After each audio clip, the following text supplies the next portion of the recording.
या पोह्याच्या पापडांना मिरगुंड देखील म्हटलं जातं आणि या पोह्याच्या पापडांचं प्रीमिक्स देखील कसं बनवायचं, ते कसं टिकवून ठेवायचं हे देखील मी तुम्हाला सांगणार आहे. नमस्कार, स्वाद परंपरेचा मध्ये तुमचं खूप खूप स्वागत आहे. इथे घेतलेत आपण 1 किलो पोहे. हे जाड पोहे मी घेतलेले आहेत, जे आपण रोज नाश्त्यासाठी पोहे बनवतो, कांदे पोहे बनवतो, त्याच्याकरता जे जाड पोहे लागतात ते मी इथे घेतलेले आहेत. पातळ पोहे घ्यायचे नाहीयेत. आता गॅसवर आपण एक कढई ठेवली आहे आणि त्याच्यात आपण हे पोहे घालणार आहोत. तर थोडे थोडे पोहे करून आपल्याला हे कुरकुरीत होईपर्यंत भाजून घ्यायचे. तर मी इथे पोहे थोडेसे घेतलेले आहेत. गॅसची फ्लेम मीडियम ठेवायची म्हणजे पोहे जळत नाहीत. पोहे भाजताना कढई देखील जाड असावी म्हणजे पोहे खाली करपत नाहीत. आता तुम्ही बघू शकताय पोहे बऱ्यापैकी आपले भाजलेले आहेत, कुरकुरीत झालेत. हातावर घेतले तर त्याची पावडर होते, चुरले जात आहेत ते. इतपत आपल्याला हे कुरकुरीत होईपर्यंत भाजायचे. आता याच पद्धतीने आपण उरलेले पोहे देखील भाजून घेणार आहोत. सर्व पोहे आपण आता भाजून घेतलेले आहेत, अगदी कुरकुरीत झाले. हातावर घेतले तर असे चुरले पण जात आहेत, तुम्ही बघू शकताय. आता मी इथे एक मिक्सरचं भांडं घेतलंय, त्याच्यात आपण हे पोहे थोडे थोडे करून याचं पीठ बनवून घ्यायचंय. अगदी बारीक पीठ करून घ्यायचंय आणि मिक्सरच्या भांड्यात खूप पोहे घालायचे नाही, थोडे थोडे करून, म्हणजे पीठ चांगलं मऊ होतं.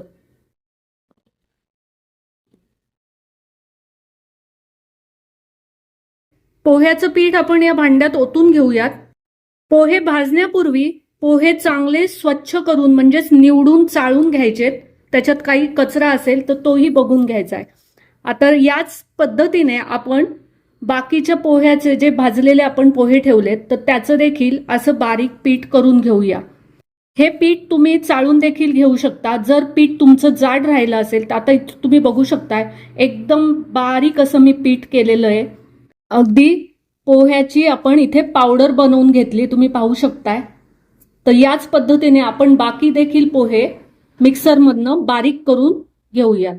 आता तुम्ही बघू शकताय सर्व पोह्याचं आपण पीठ बनवून घेतलेलं आहे. तर आता ह्याच्यात आपल्याला काही मसाले देखील टाकायचे आहेत. आता हे मसाले टाकत असताना आपल्याला इथे 1 चमचा लागणार आहे. जो तुमच्याकडे पोह्याचा चमचा असतो तर तो इथे वापरायचा आहे आणि त्याचंच मी वजनी प्रमाण देखील तुम्हाला इथे सांगणार आहे. सर्वप्रथम आपण याच्यात घालतोय 3 चमचे जिरे पावडर. तर हे जिरे पावडर म्हणजेच हे जिरं मी भाजून घेतलं होतं आणि मग त्याची पावडर केलेली आहे. तर इथे 3 चमचे आपण घालतोय.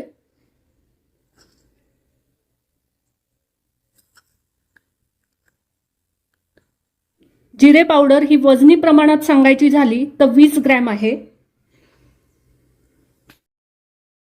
2 चमचे पापड खार आपण इथे घालतोय आणि वजनी प्रमाणात सांगायचं झालं तर 20 ग्रॅम इथे पापड खार इथे आहे. 2 चमचे हिंग,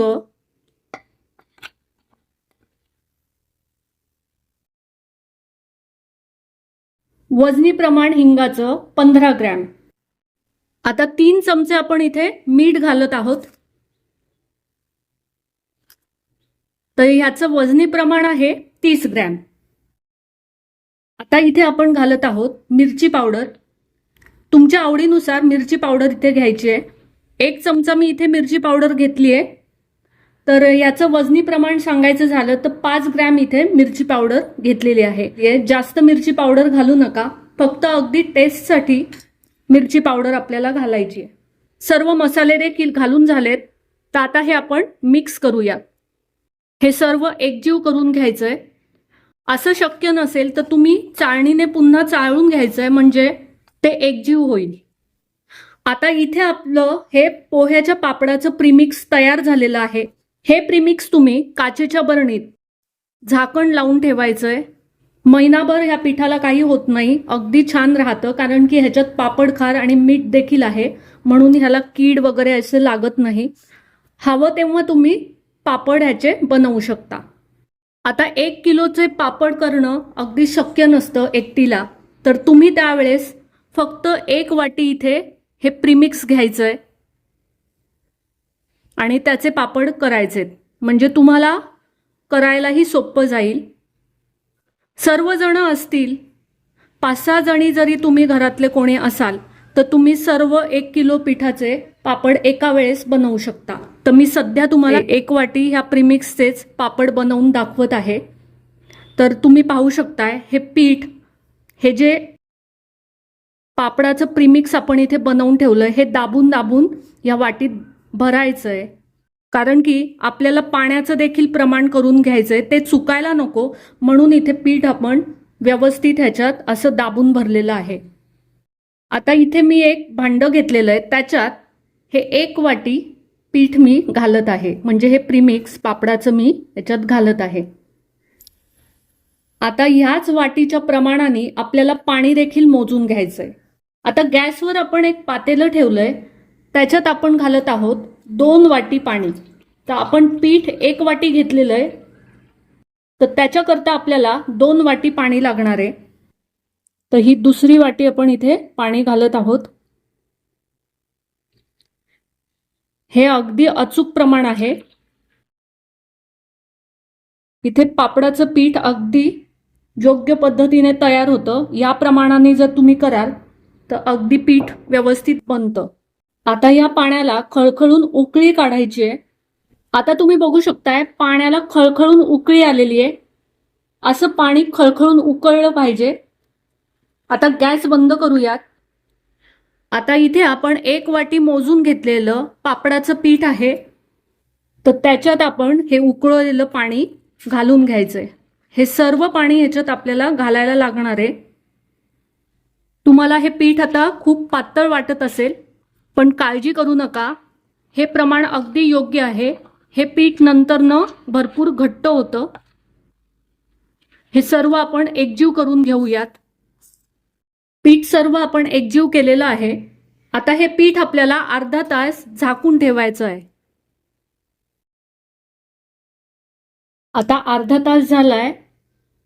पीठ चांगलं भिजलेलं आहे, तुम्ही बघू शकताय, आणि घट्ट देखील झालेलं आहे. तर पाण्याचं प्रमाण अगदी बरोबर आहे.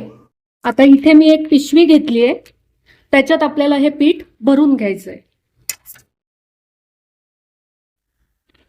आता हे पीठ आपल्याला या पिशवीमध्ये मळून घ्यायचंय, म्हणजे ते हाताला चिकटत देखील नाही. सर्व पीठ आपल्याला या पद्धतीने एकजीव करून घ्यायचंय. जेवढं तुम्ही हे पीठ मळाल तेवढे पापड आपले खुसखुशीत बनतील. आता इथे या पोळपाटावर आपण हे पीठ काढून घेणार आहोत. तुम्ही बघू शकताय प्लास्टिकच्या पिशवीला देखील पीठ कुठेच चिकटलेलं नाहीये. आणि मळल्यानंतर असे गोळे बनवायचे आणि दुसऱ्या भांड्यात ठेवायचे. तर इथे मी भांड्यामध्ये हे गोळे ठेवून घेते. आता पीठ आपल्याला असं रोल करून घ्यायचंय. तुम्ही बघू शकता एकसारखा मी इथे रोल केलेला आहे. आणि आता हे कट देऊन घ्यायचे. हा रोल आपण आता छोट्या छोट्या तुकड्यांमध्ये कट करून घेऊया. आता या लाट्या आपण या बाउलमध्ये ठेवून घेऊयात आणि एक एक गोळा हातावर घेऊन रोल करायचा आहे, मळायचा आहे नीट. आता उरलेल्या पिठाचे देखील याच पद्धतीने आपण एकसारखे एक समान गोळे बनवून घेऊयात. यातील एक गोळा मी इथे घेणार आहे आणि बाकीचं पीठ असं झाकून ठेवणार आहे. तुम्ही बघू शकताय इथे मी प्लास्टिकच्या 2 पिशव्या कट करून घेतलेल्या आहेत आणि ती पिशवी अशी ठेवायची आहे कट केलेली. प्रत्येक गोळा प्रत्येक वेळेस मळून घ्यायला लागतो. प्रत्येक वेळेस हीच प्रोसेस आपल्याला करायला लागते. आता पुन्हा इथे पिशवी ठेवूया.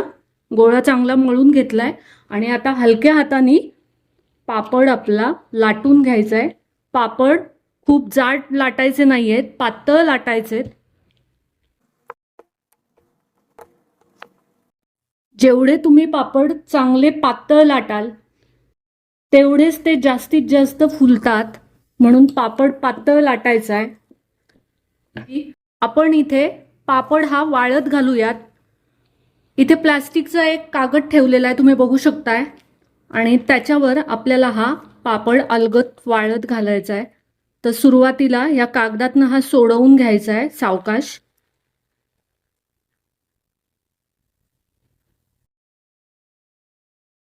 प्लॅस्टिकची पिशवी जर प्लेन नसेल तरी देखील अशा चिरा पडतात, मधून पापड फाटलेला आहे तुम्ही पाहू शकताय.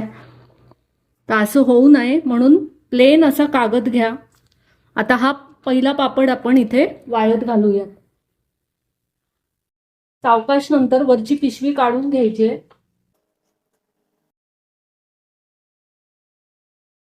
तुम्ही बघू शकताय किती छान पापड आपला इथे तयार झालेला आहे. हे पापड आपण सुकवून घेणार आहोत.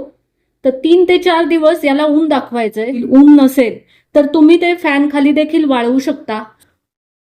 2-3 दिवसात फॅन खालीच मी हे पापड वाळवून घेतलेले तुम्ही पाहू शकता. उन्हाची देखील गरज पडलेली नाहीये, तरी सुद्धा एक ऊन तर मी नक्कीच देणार आहे. एवढे कुरकुरीत हे पापड वाळलेत की आता मी तुम्हाला हे तळून दाखवते. तेल इथे चांगलं गरम झालेलं आहे, तुम्ही बघू शकताय.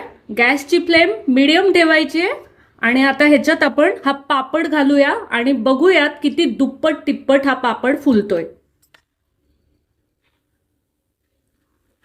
तुम्ही बघू शकताय किती फुललाय पापड. आणि रंग देखील बघा, पांढरा स्वच्छ रंग आलेला आहे आणि तेवढाच तो खुसखुशीत देखील झालेला आहे. तुम्ही बघू शकताय किती जाळी पडली याला, त्याच्यावरनच कळतं की किती हा खुसखुशीत आहे. अगदी योग्य प्रमाण आहे. या योग्य अशा प्रमाणाने जर तुम्ही पापडाची ही रेसिपी, पोह्याच्या पापडाची रेसिपी कराल तर तुमची रेसिपी नक्कीच सक्सेस होईल. ही नक्कीच 100% गॅरंटी आहे. तर मंडळी, तुम्हाला जर हा व्हिडिओ आवडला असेल, ही आजची पोह्याच्या पापडांची रेसिपी आवडली असेल तर नक्कीच व्हिडिओला लाईक करा, जास्तीत जास्त शेअर करून. चॅनलवर जर नवीन असाल तर स्वाद परंपरेचा या YouTube चॅनलला नक्कीच सबस्क्राईब करायला अजिबात विसरायचं नाहीये. धन्यवाद.